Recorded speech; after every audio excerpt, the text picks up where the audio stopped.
My name is Ewatomilola. I had a lot of people ask me, where did you get your body done? Ewatomilola, where did you get your body done? I would love to answer you guys right now.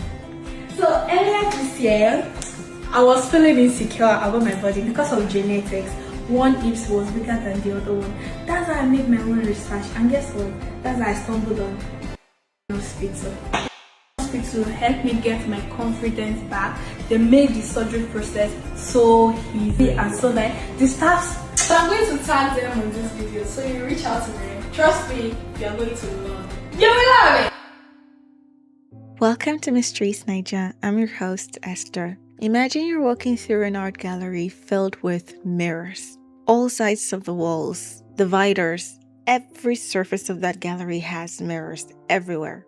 You walk through it, the light is bright, floor, ceiling, mirrors. But every single mirror changes you slightly. Your reflection looks slightly different. One makes you taller, another makes you thinner, one makes you younger, another makes you probably even more attractive. Before long, you stop asking, which of this reflection is the real me? And you start asking, which reflection would people love the most? A young lady known as Ewatomilola is in a clinic. She sits there ready for her surgery that's about to start in a few minutes. Slowly but surely, fear starts to creep into her. She's getting anxious, she's getting nervous. Should she walk out of that door and cancel it? Definitely not. Her mind is made up, but she's going under the knife. And she's afraid regardless. So she sits, tries to calm herself down. She can't, so she rushes to the bathroom. She uses it, comes out. Her nerves are killing her. She tries to calm herself. Again, she's gotta use the bathroom. She needs to pee. She goes in there, comes out the third time, reminding herself why she's here. Reminding herself this is her decision. This is what she wants. She's willing to do this. She's ready. There's no going back. Hold that thought. Bathroom. She needs to pee. She comes back. She needs to pee again the fourth time. Do it 2 more times. 6 full times she needs to use the bathroom to pee because her nerves are killing her. Eventually, her nerves calm a little. Now she's ready. She goes in there, gets the procedure done, comes out, looks herself in the mirror, and goes, phase 1 is done. Because if you think this is over, no. She's a girl on a mission.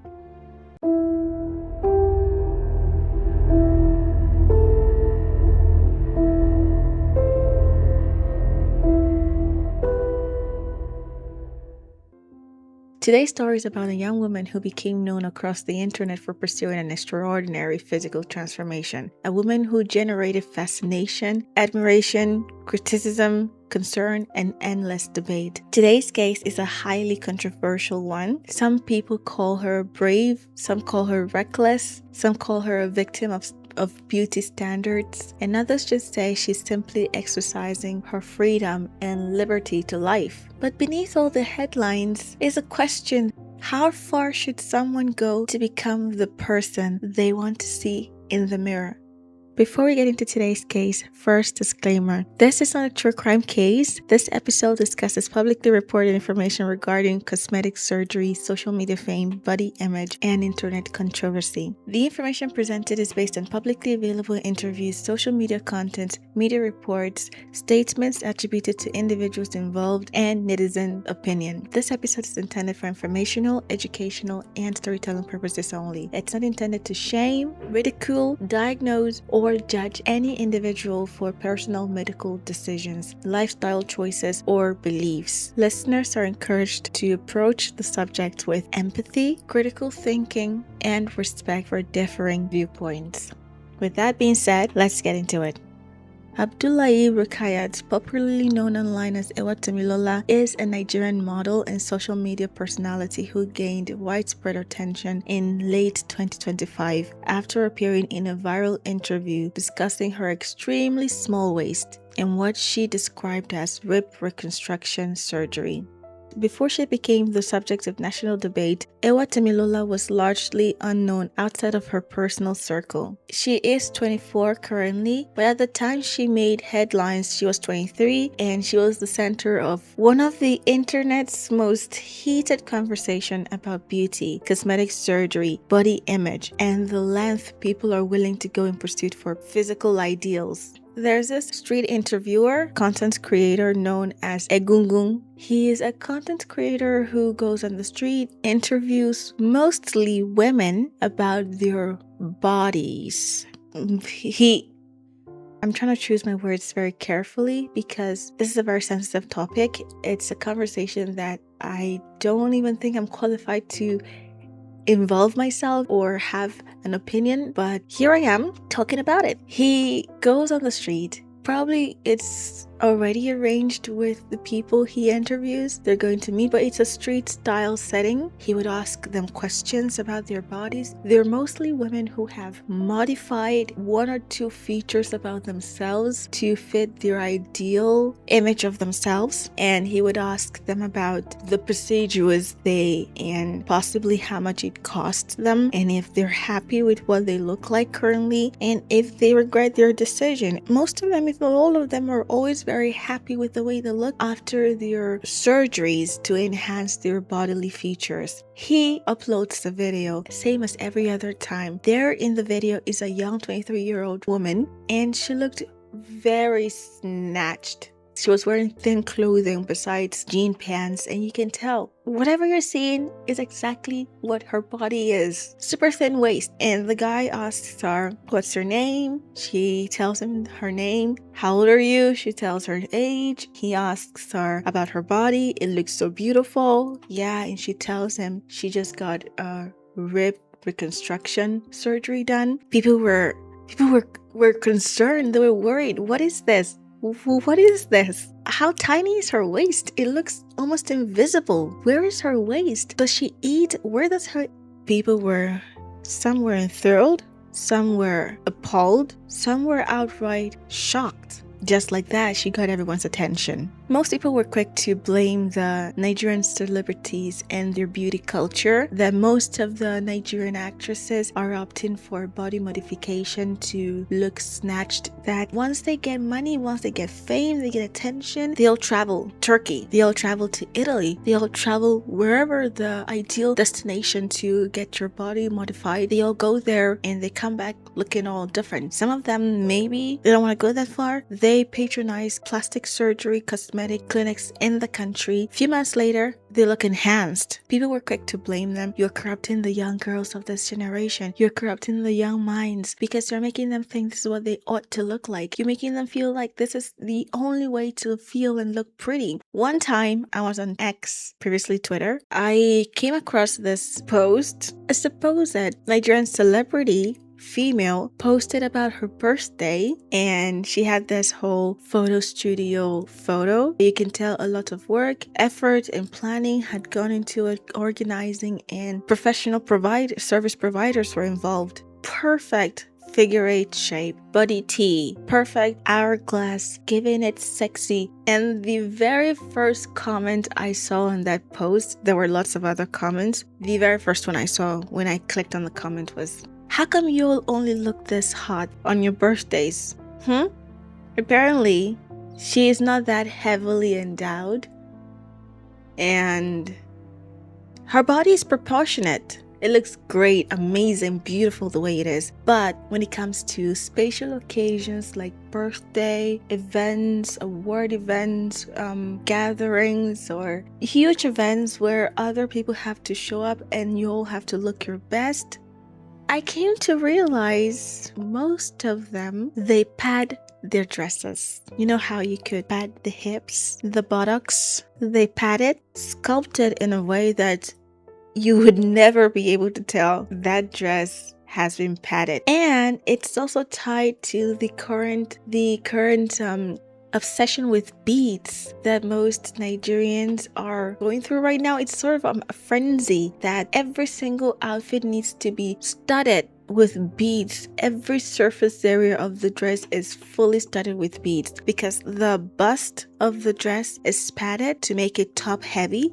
The back is padded, the sides are padded to make it curvier. And naturally, with such enhancement, your waist becomes smaller, especially when you add corset to it, which is why most women will just squeeze themselves into a corseted dress. They cannot breathe. You can tell they're hanging by a thread. All those areas that have been padded, you can see where the pad ends and where it begins. So one way to make it seamless and hide the fact that it's all been padded, studded with beads. Although not all the dresses that have been studded with beads are just to conceal that the inside have been padded, but some people that go extreme and it's obvious, studding them with beads does a great job of hiding the reality. So this comment was like, how come you guys only look this great when it's time to show up at a photo shoot or special occasions? If we were to run into you at a mall or at the gym, completely different body shape.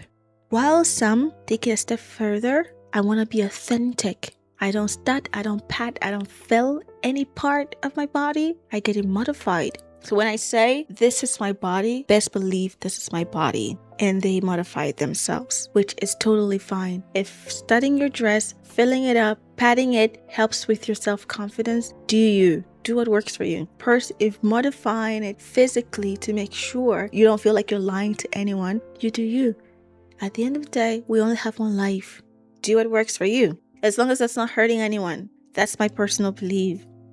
But when she also exercised the same belief, people were quick to conclude she was being influenced, and people made sure to let her know exactly how they felt. But would it surprise you to know that women have always cared about their looks right from the beginning of time? Modifying of body through one means or the other dates back to even before the Victorian era. Before the Victorian era, there was something called the S-bend corset, which is the straight bend corset. And when you put it on, it accentuates your body from your lower torso downward, and it gives you this conical torso. It snatches your waist straight down to your hips. Starting in 1928 or so, metal eyelet was being introduced into the fashion world. With metal eyelet, you could apply more pressure to your dress to make it snatch to your body even tighter without your fabric ripping. With that came the idea of rigid boning. So with rigid boning, you can take it a step further. Even with the beauty standards of the Victorian era, which if you have no idea, if you've forgotten, layers of clothing, remember? Heaps and heaps and heaps of layers of clothing, heavy fabric, cover every single surface area of your body. Modesty, heat, but you still have to wear your gloves, put on your hat, cover your hair, put on your socks, put on your lingerie underneath the clothing that no one's ever gonna see to begin with. People shower like once every 3 months, unless you're royalty or of noble family. Even with that crazy fashion standard, no woman, at least that we know of, ever attempted to snatch their waist all the way to 16 inches. Everyday Victorian corset featured waist measurements ranging from a much more realistic 24 to 30 inches. And back then, women used corsets to accentuate your body shape, but it came with physical effects like skeletal deformation, organ displacement, respiratory restraints, even muscle atrophy. But today, so many women are crazed by corset. Unfortunately, it's one of the beauty standards of the modern women.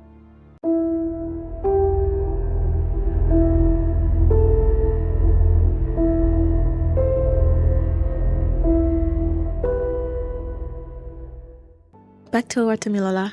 As a young girl, she used to watch lots of anime. In the anime, we all know unrealistic beauty shapes, unrealistic beauty standards. The Japanese really be doing the most. She would watch anime. Apparently, there's a specific one. According to her, there was a specific one she would watch. It had 3 women in it, and one of them was a blondie. I think the blondie had the tiniest waist ever, and she just watched with this cute little eyes and be like, me, I'm gonna look like that when I get older. And then she gets older beautiful lady. Drop dead gorgeous. When I came across the story, personal opinion, I came across her story and I saw her pictures, her old body, and I said to myself, Lord, you really know us in and out. You know us in and out, because if you gave me her old body,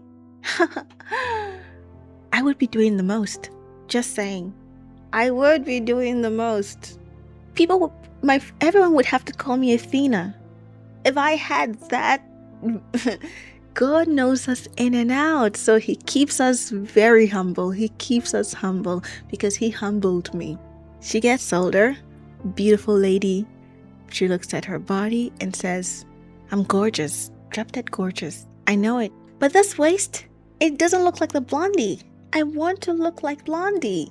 So she looks into it. It's gonna be a lot of money because it's, come on, plastic surgery. It's luxury. She knows she has to come up with good money to be able to afford to go for any sort of surgery. So she decided, in order to be able to raise the money quickly, she would become a spicy content creator. There's a video of her explaining how she was able to make money from it, because she makes enough money to go get the surgeries she needed: rib reconstruction surgery and a BBL.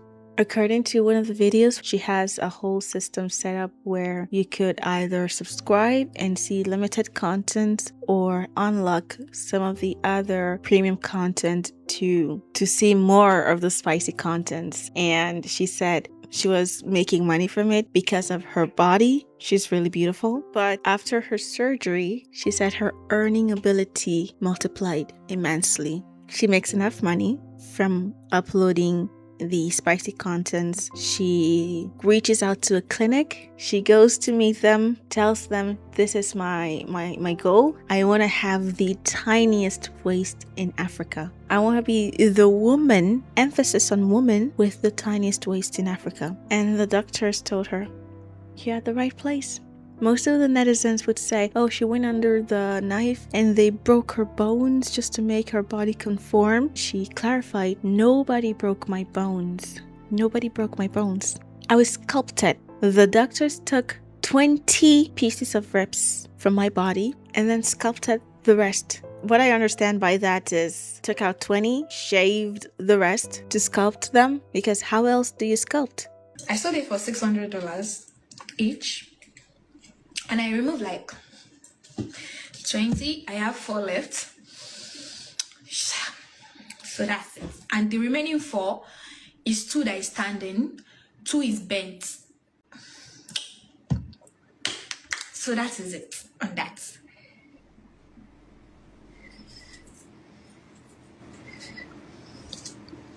So the thing is, yeah, I removed 20. I have 4 left. The remaining 4, 2 got bent. If I say scoop now, people say I know sabi English. She spent over about $30,000 on both surgeries, the BBL and the rib reconstruction surgery. After getting it done, she couldn't sit or walk for months. She could only lie down. She couldn't do anything else. And after 6 months, she healed, could move around, talk, and interact with people. If you see her in her clothes, they're always so snatched. All her clothes are so tight around the waist. Is there any outfit like that? Really? An outfit with big room for the behind and the top heavy, but 16 inches by the waist? She showed to us in a video that take a thread, eye it through a needle, and should sew the back of the dress, the extra fabric. She'd sew around it and then should tie it together to stretch the fabric from the front all the way to the back, and then should tie, make a few knots, and then cut off the thread. So if you see her from behind, you can tell the fabric is cut. It's been altered in a weird way, but at the front it looks really tight and accentuated and sticks to her body. Full body con. her family, especially her mom, is unhappy with her new body, and they've been talking about it, trying to make her mom come around to accepting her body. But until then, they've been having conversations about her body, and people online have been very mean to her. Some people accuse her of changing her body for a man. Others say to her that her body is shit. She commented saying she didn't do it for a man, she did it for herself and her mission to win the Guinness World Record of the woman with the tiniest waist. That even after she worked on her body, her boyfriend left her because he said her behind was too massive for him, so he left her. And she's not doing it for any man, she's doing it for herself. Some people would leave comments like, may God forgive her, and should comment, why would God forgive me? What did I do wrong? Why would I be asking God for forgiveness? One person was actually very, very mean, extremely mean. I don't stand for it. I don't support it at all. But the person left a comment saying, this is not a quote, the comment she read out, something like, I hope you get in an accident and die, because her waist is so tiny that people are worried for her. How is that waist, the spine, holding up the weight of the top and bottom torso without the ribs? People are worried that if she trips and falls, that could be it. People are worried if she walks too fast, that could cause her issues. People are even worried that she may never be able to get pregnant and have a child naturally, which she commented back, who told you guys I want to have a child naturally? Did I tell you guys I want to get pregnant? People just need to learn to let people make their own decisions and their own choices. But not only the netizens were worried about her or were upset about her decisions and were not shy to let her know they were, there were also medical practitioners who came out to address her claims about her bodily changes, because according to her, she said she got 20 ribs removed from her body. A grown human has 24 ribs, 12 pairs, 12 on one side, 12 on the other side, 24 in total. She claims she took out 20, 10 on one side, 10 on the other side, which leaves her with 2 pairs, just 2. I'm not kidding you. I tried to count my ribs because I'm really thin. Not a flex. Actually, not a flex. My family, they want me to eat more, but I feel my ribs and count it. And I try to count 10 on both sides. Count it all the way to my pits. All the way to my pits. If that were to be possible, if I were to take out 20 of my ribs, it means the heart and the lungs are fully exposed with no ribs to protect them. Hence why so many medical practitioners were quick to address her claims, saying it was medically not feasible for her to do that. First off, is there really any doctor that would let you go to such extremes? And 2, there's really no medical procedure, cosmetic or not, that would involve or allow you to take out that amount of ribs. 3, the complications that would occur during and after such procedure would be immense. So is it really believable? Or is it extremely high risks and she is able to handle them? Like I said earlier, anatomically, the body has typically about 24 ribs, 12 pairs. There is a medical procedure, cosmetic surgery procedure known as the floating ribs, otherwise known as Barbie waist surgery. And this surgery involves selective removal, emphasis on selective removal, of the removal or shaving of the 11th and 12th pair of floating ribs. Most people who go for body reconstruction or ribs reconstruction surgery, you would typically, just because you want to have a smaller waist, you typically have the 12th pair of your ribs at your lower torso removed, because that's the one closest to your waist. The last one, the 12th pair, would be removed. The 11th pair, which is the next pair after the last at the bottom, would likely be shaved or removed as well. But that's typically as far as they are medically allowed to go or should go. That is safe for you and your organs. The last 2 pairs at the bottom. So when she says, or said to us, 20 ribs were removed, 10 pairs, that leaves her with just 4. and medical experts have heavily disputed this claim. You run, your organs are just kiting in the air, floating. The question now is, if she really did remove 20 ribs from her body, was it simply to look like an anime character? Or was it tied to her self-reflection, her self-esteem, something deeper and more meaningful, something that we could at least try to empathize with and understand? Well, she does state the surgery was to fulfill a much bigger purpose besides just recognition by the Guinness World Record or to look like her favorite anime character, but it was actually tied to her self-image. She does state that her hips were irregular, which is something that plagues a lot of people. Some people have it on other parts of their bodies. One of her hips was smaller than the other, so irregular hips. So she decided to fix it. She sold the removed ribs for a total of $12,000. Again, medical practitioners believed is highly unlikely given that there is really no standard commercial market value in legitimate medicine for human ribs. So did she sell it? Did she not sell it? She herself has admitted her extreme shape makes life harder a bit for her. Did you think I said that in the she regrets it kind of way? Oh no. No. She stands by her decision. It makes life harder for her because she struggles to find clothes that fit her. That is the hard part. That's what's making her life harder. She was asked, are you happy with the way your body is now? She said yes, she's happy. Do you look at your old picture and miss your old body? And she said no. She was pretty beautiful the way she was before, but she's happier now. She wishes the body she has now was the body she had from the onset.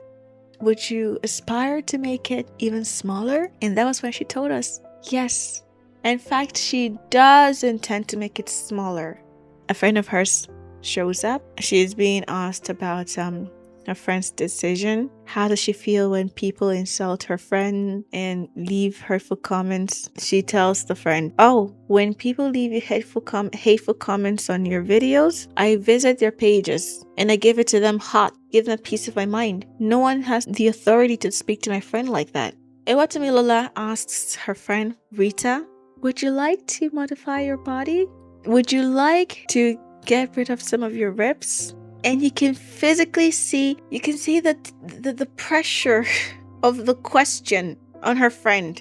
You can see she wishes for the earth to open and swallow her. Not in the, oh, I'm afraid of my friend and I'm being bullied to say something I don't want to say, but in the, I can never speak my mind to her because I care about her too much and I don't ever want to hurt her with my words. That was the feeling I got.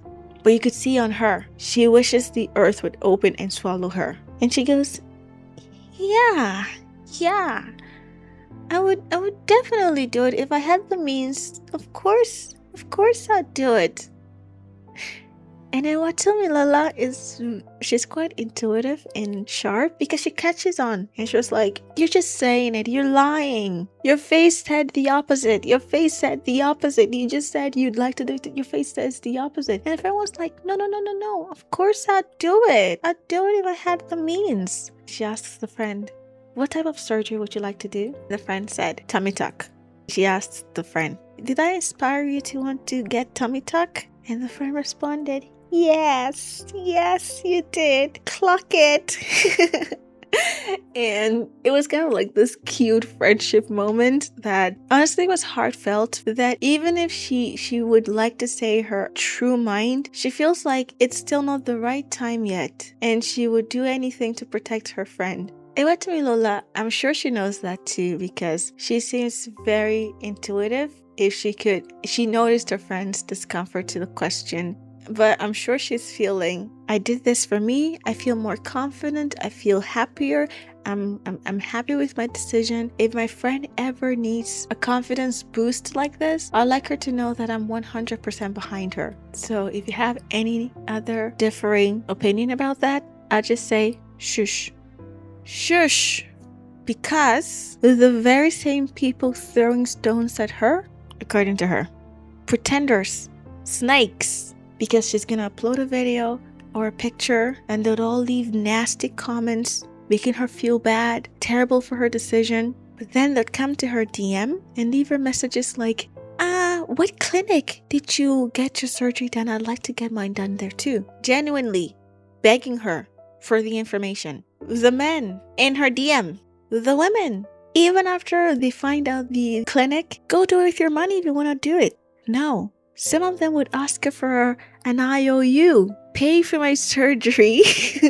It's even ridiculous to talk about, I swear to God. Pay for my surgery so I could go modify my body, enhance my looks, and I'll pay you at a later date. In what world?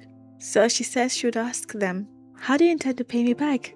What's their job? How do you intend to pay back such money? Because it's a huge amount of money. Get out. And these are the same people, according to her, that are throwing stones at her in public, but in private, they're messaging her for information, telling her they want to look just like her. Maybe not exactly like her, because she was already a very beautiful woman, heavily endowed. So with the enhancement, it is really, really endowed. So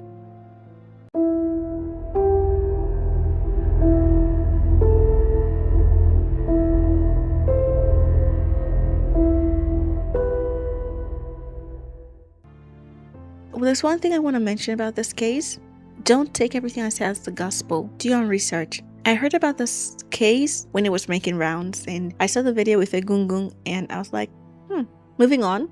And it came across on the news again when people were talking about her, calling her names and how she's being so naive and reckless. And it would just float in and out of my feed every once in a while. Recently, I saw a post about her because I think last month or two, a popular Nigerian actress who got her body modified died from complications of and once that happened, people had talked about Ewatomilola, moved on, and then this actress died from complications, and that brought Ewatomilola back into the picture, back into the conversation. People were saying terrible things to her about how she's going to die soon, just really terrible things. Some even went ahead to make videos of how she had died. There's actually one particular video I saw on YouTube. This lady has this sort of documentary commentary videos about celebrities and trending topics and happenings. And she has lots of videos and thousands of followers. When I came across this video, I'm like, oh, did she die? I just heard about her a few times ago. I'm not nosy, but it was a lazy morning for me. I'm just having my morning tea and I'm thinking, you know what? Let's see it. I click on the video. It briefly mentions the actress, but the whole piece was about Ewatomilola and about how she died and how she was married and her husband is suing the clinic. And I'm like, oh, she had a husband? Another part of me was like, confirm it. So I started to look into it, and currently right now there is no information, nothing about her dying. In fact, just a few months ago she celebrated 1 year post-surgery anniversary. As you can assume, so many people went on to the post to leave terrible comments, and currently her Instagram has been taken down on suspicion by some people that the platform must have taken it down on accounts of bodily harm, and her content are not really ethical and sticking to their community guideline and policies. But I tried to find her accounts on Instagram and other platforms. I really couldn't. Before that happened, she had celebrated her 1 year post-surgery anniversary. And personally, I hope nothing happens to her, because I'm just going to say, I know a year ago, my thinking was slightly different from my thinking right now. And scientifically, the adult brain, our frontal lobe, fully develops at 25. You become teenagers, you do stupid things because your frontal lobe is still trying to even figure out what to help you think, and you become an adult, a young adult. Your frontal lobe is starting to form some decisions, and you're realizing that you're not an adult and you need to make decisions of your own, but they're mostly stupid decisions. as an early adult from 18 upward, where you start having the ability to make your own decisions, your brain is more like an LLM. It learns from experience. It's just like machine learning. You ask a machine, 1 plus 1 is what? And it tells you 0. You tell it no. 1 plus 1 is 2. Now the machine learns 1 plus 1 is 2. You come back another time, 5 plus 2 is what? The machine will tell you confidently 2. Because all it knows is the 2 you taught it before. You have to tell it, no, 5 plus 2 is 7. 1 plus 1 is 2. 5 plus 2 is 7. 10 plus 1 is 11. And you have to teach it everything so it has that information. So as an adult, we don't really know answers to situations or outcomes of decisions until we've heard of one, or we've made one, or been in one. And that's what your early 20s is all about. Making stupid decisions, getting yourself in nasty situations, getting yourself out of it, then learning from it. The mental card wheel on that one was something else, but really, does my opinion even matter? She was 23 when she made that decision. Technically, her brain is still not fully developed. Think back to when you were 23. What was the worst thing you've ever did? Stupidest decision you ever made? The internet often presents us with simple stories like before and after, failure and then success, ugly and then beautiful, natural and artificial. Do humans really fit inside those categories all the time? Can one human fit into all of those categories? Failure and then successful, ugly and then beautiful, natural and then artificial, hence before and after. Can we? Do we? Should we? Ewatomilola became the center of a conversation that was never really just about her. It was about a trend. Some could even call it a pandemic. It was about beauty, validation, identity, attention, confidence, and even self-love. We live in a world now where millions of people can watch, judge, celebrate, and criticize someone's choices in real time, and or even influence those choices. We live in a world where people can shape others' decisions, then turn around and mock them for those decisions. Turn around and criticize or insult them for the very same decisions they influenced. They will insult me on my comment section and be in my DM and be like, oh, if you don't mind, can you just give me the number of your doctor? Can we reach out to your doctor? Even some are asking me to pay for their surgeries. Yes. They'll be like, I will pay you back in the next 6 months. I'll be like, what do you want to do to pay me back? Some people look at her story and see empowerment. Others see warning signs. She's planning to go even further.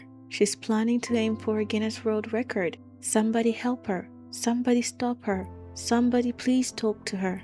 She intends to get her waist even smaller. She intends to do it again. 16 inches is not small enough for her. Somebody save her. Others look at her and see ambition. She's aiming to win the Guinness World Record for the African woman with the smallest waist. Is that a healthy ambition? Is that the only ambition she has? Why does she have that ambition? Others look at her and see insecurity. What would make a young, beautiful woman aim to do something of this nature? She must be insecure. She must be insecure. She must be insecure. Ultimately, I would just say to people, be empathetic. If she ever needs help, be kind enough to help her. But if she doesn't need help, please let her be. Like I always say, live and let live. Be your brother's keeper as well. What are your thoughts about today's case? Do you believe cosmetic surgery is simply another form of personal choice? Do you think social media is changing beauty standards in dangerous ways? Or do you believe people should be free to modify their appearances however they choose? Share your thoughts respectfully in the comments. If you enjoyed this episode, follow the podcast, share it with someone who enjoys stories about culture, psychology, and modern society, and true crime cases, and join us for the next episode. But until next time, take good care of yourself. Bye. No matter what you do, people will judge. Either you do good or you do bad, they will always judge. So that's life, actually.